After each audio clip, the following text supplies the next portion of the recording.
Delhi diary, science behind सिन।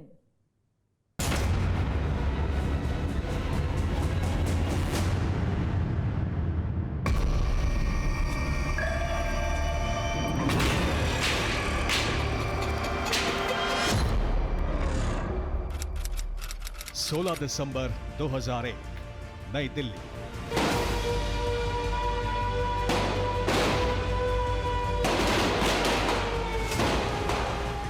देश की राजधानी सदमे में थी।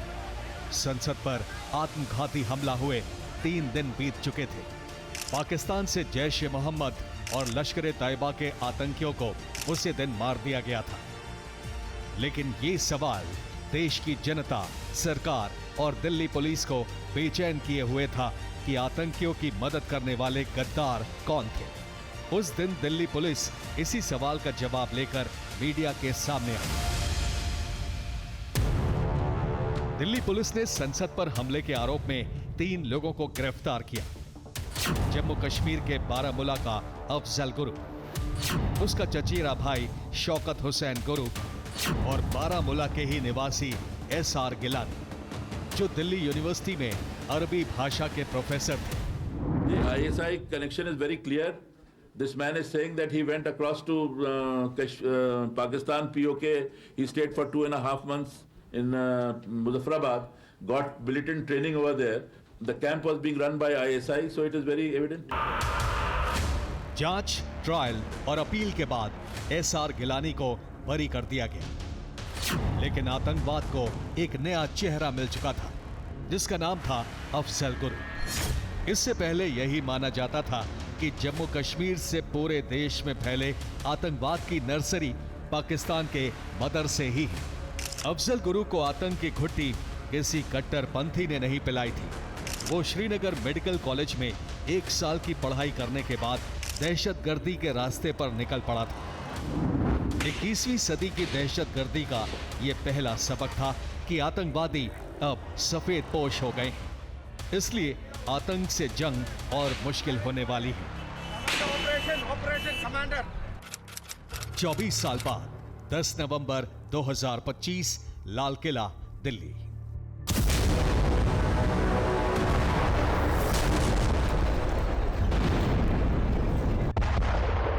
दिल्ली एक बार फिर धमाके से दहल उठी। लाल किला के पास ट्रैफिक सिग्नल पर अचानक एक कार में विस्फोट हुआ। शुरुआत में किसी की समझ में नहीं आया कि हुआ क्या है, ये कोई हादसा है या आतंकी विस्फोट।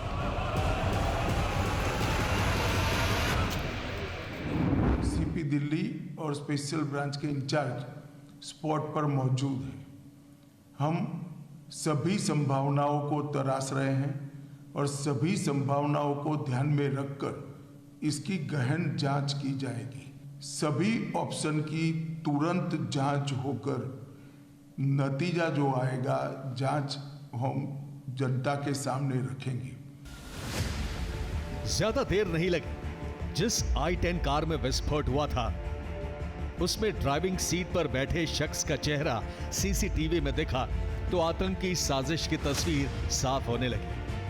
CCTV में कार सवार जो आदमी नजर आ रहा था, उसका नाम था उमर नबी, जो दिल्ली से सटे फरीदाबाद की अल फला यूनिवर्सिटी में जनरल मेडिसिन विभाग में असिस्टेंट प्रोफेसर था। डॉक्टर उमर नबी की पहचान होते ही दिमाग ठनका, क्योंकि लाल किला विस्फोट से ठीक पहले उसी मेडिकल कॉलेज में आतंकियों का एक रैकेट पकड़ा गया था। वो हरियाणा पुलिस और जम्मू कश्मीर पुलिस का जॉइंट ऑपरेशन था, जिसमें फरीदाबाद से बड़ी मात्रा में गोला बारूद और हथियार के साथ 2 डॉक्टर पकड़े गए थे। डॉक्टर है, Muzammil is a doctor, he is a doctor. तीसरे एक और डॉक्टर की बातचीत जो अभी एब्सकॉर्टिंग है, जो अभी फरार है। हाँ, उसके बारे में भी जांच जारी है। मुजम्मिल को कब गिरफ्तार किया गया फरीदाबाद से? सर उसका भी 9-10 दिन पहले गिरफ्तार। सर कितने लोगों की गिरफ्तारी हुई है? ये तीनों लोग क्या करते हैं, मतलब कितने लोग गिरफ्तार हुए? अभी तक इसके अंदर 2 गिरफ्तार हो चुके हैं, जिसमें से एक हमारे यहाँ फरीदाबाद से गिरफ्तार हुआ है, डॉक्टर मुजम्मिल। एक अन्य की गिरफ्तारी J&K पुलिस के द्वारा वो सहारनपुर से की गई थी। एक कैननकॉप असॉल्ट राइफल है विद 3, हाँ 1 कैननकॉप assault rifle with 3 magazines and 83 live rounds, एक pistol with 8 live rounds, 2 empty cartridges, 2 additional magazines, इसके अलावा 8 बड़े सूटकेसेस हैं, 4 छोटे सूटकेसेस हैं, प्लस एक बकेट, जिनसे अप्रोक्सीमेटली 360 kg जो है इनफ्लेमेबल मटेरियल बरामद हुआ है। डॉक्टर मुजम्मिल शकील भी अल फला यूनिवर्सिटी के मेडिकल कॉलेज में फिजियोलॉजी पढ़ाता था। वो पुलवामा का रहने वाला है। डॉक्टर मुजम्मिल की गिरफ्तारी के बाद जम्मू कश्मीर पुलिस ने उसी अल फला मेडिकल कॉलेज में फार्माकोलॉजी पढ़ाने वाली डॉक्टर शाहीन शाहिद को गिरफ्तार किया था। लाल किला विस्फोट में शामिल डॉक्टर उमर भी मुजम्मिल का साथी था और पुलवामा का ही रहने वाला था। ये आतंक का नया मॉड्यूल था, जिसमें एक ही मेडिकल कॉलेज में पढ़ाने वाले 3 डॉक्टरों के नाम सामने आ चुके थे। ये पहली बार था जब डॉक्टरों की पूरी टीम आतंकियों को मदद नहीं कर रही थी, बल्कि खुद आतंकवादी हमलों की साजिश में शामिल थी। इन आतंकियों के तार पाकिस्तान के जैश-ए मोहम्मद से कैसे जुड़े, उसकी कहानी भी बेहद सनसनीखेज है। 19 अक्टूबर 2025, नौगाम, पुलवामा, जम्मू कश्मीर। पुलवामा के नौगाम कस्बे में बनपुरा इलाका है। उस दिन बनपुरा में कई जगह पोस्टर लगे थे। पोस्टर में जैश-ए मोहम्मद का नाम लिखा था और धमकी दी गई थी कि पुलिस, सुरक्षा एजेंसियां और सरकारी दफ्तरों पर आतंकी हमला किया जाएगा। जम्मू कश्मीर में आतंकवादियों के ऐसे पोस्टर आए दिन दिखते ही रहते हैं। पुलवामा पुलिस ने इन पोस्टरों को नजरअंदाज करने के बजाय गंभीरता से लिया। लोकल इंटेलिजेंस से इनपुट मिला तो जैश-ए मोहम्मद के ओवरग्राउंड वर्कर्स शिकंजे में आए।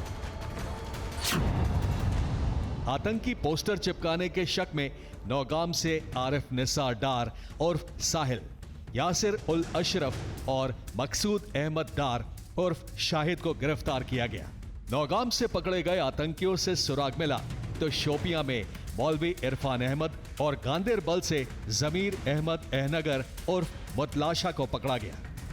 जम्मू कश्मीर से पकड़े गए जैश के इन्हीं ओवरग्राउंड वर्कर्स ने पुलिस को यूपी के सहारनपुर के एक नर्सिंग होम और फरीदाबाद के अल फला यूनिवर्सिटी का रास्ता दिखाया।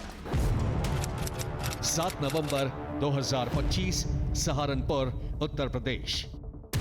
जम्मू कश्मीर पुलिस की टीम जब सहारनपुर के नर्सिंग होम पहुंची तब सबको यही बताया गया कि आतंकी पोस्टर लगाने के मामले में डॉक्टर अदील अहमद की तलाश चल रही है। जम्मू कश्मीर के कुलगाम के रहने वाले डॉक्टर अदील का लॉकर चेक हुआ तो उसमें से AK-56 राइफल मिली। डॉक्टर अदील को पुलिस पहले ही गिरफ्तार कर चुकी थी, क्योंकि 4 नवंबर को उसकी शादी हुई थी और वो जम्मू कश्मीर में ही था। इस बारे में मैं आपको अवगत कराना चाहूँगा कि जनपद सहारनपुर में जम्मू कश्मीर पुलिस का एक डेलीगेशन आया था।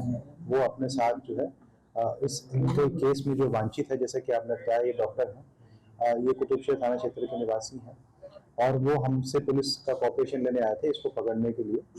लोकल पुलिस ने नियमानुसार इनकी मदद की और जम्मू कश्मीर की पुलिस द्वारा ही इस व्यक्ति का जो है ट्रांजिट रिमांड दिया गया और वो जो इसे है अग्रिम पूछताछ और अग्रिम कार्रवाई के लिए जम्मू कश्मीर ले गए।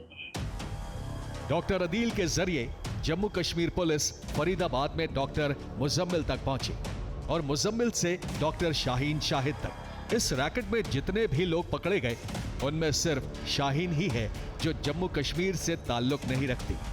डॉक्टर शाहीन यूपी के लखनऊ की रहने वाली है। इतने ढेर सारे डॉक्टर जैश-ए मोहम्मद के टेरर मॉड्यूल का हिस्सा बन गए, ये कोई सोच भी नहीं सकता।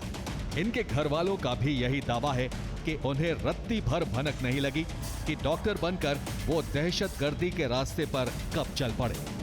2012-13 में मेरा डिवोर्स हो गया, उसका मेरा कोई उनका कनेक्शन नहीं रहा, कोई भी रिलेशनशिप नहीं रहा। ना मुझे ये पता था कि वो है कहाँ पे, प्रेजेंट टाइम में भी कहीं नहीं कुछ पता था और जब से वो गई हैं तब से उन सब मेरा कोई कंटैक्ट नहीं था। ये बात तो हमको जब ये न्यूज़ में दिखाना शुरू किए हैं तो हमको पता चली कि हाँ ये न्यूज़ में बातें चल रही हैं भाई, बात और कुछ नहीं है। कुछ मुलाकात भी नहीं दे रहे हैं, किसी से मिलने भी नहीं दे रहे हैं। हमें 4 साल, ये 1 साल में 2 बार आता है घर में। मैं पूरी कॉन्फिडेंट के साथ कह सकती हूँ कि नहीं थी। लास्ट में कब बात हुई थी? जुम्मे के दिन, फ्राइडे के दिन, 3 ही दिन हो गए। तो क्या बताया था, खास क्या बात हुई थी? खास कुछ बात नहीं हुई थी, बस हाल चाल पूछा, बस बोला। हमने कहा हम घबरा गए हैं, आप क्यों घर क्यों नहीं आए, स्विच ऑफ क्यों रखा। बोला कि मुझे लाइब्रेरी में एग्ज़ाम है, मैं पढ़ने जाता हूँ। मैंने उसने लेकिन पहले से ही बोल के रखा था एग्ज़ाम है। जम्मू कश्मीर से यूपी और फरीदाबाद तक फैला डॉक्टरों का ये आतंकी मॉड्यूल अमोनियम नाइट्रेट का जखीरा इकट्ठा कर चुका था।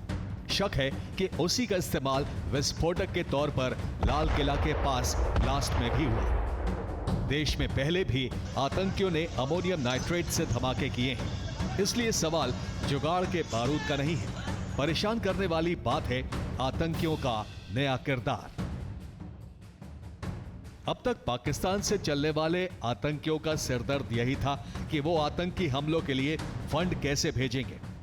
हवाला नेटवर्क से फंडिंग करने पर भारत की जांच एजेंसियों के रडार पर आने का खतरा होता है। ऐसे में मेडिकल कॉलेज में पढ़ाने वाले डॉक्टरों को आतंकी नेटवर्क का हिस्सा बनने का मतलब समझिए। देश के बहुत से डॉक्टरों और उच्च शिक्षा से जुड़े लोगों को रिसर्च प्रोजेक्ट के लिए विदेशों से ग्रांट मिलती है। अब इस बात की जांच भी की जा रही है कि इस टेरर मॉड्यूल के डॉक्टरों को भी रिसर्च के नाम पर किसी कागजी विदेशी एजेंसी के जरिए फंडिंग तो नहीं हो रही थी।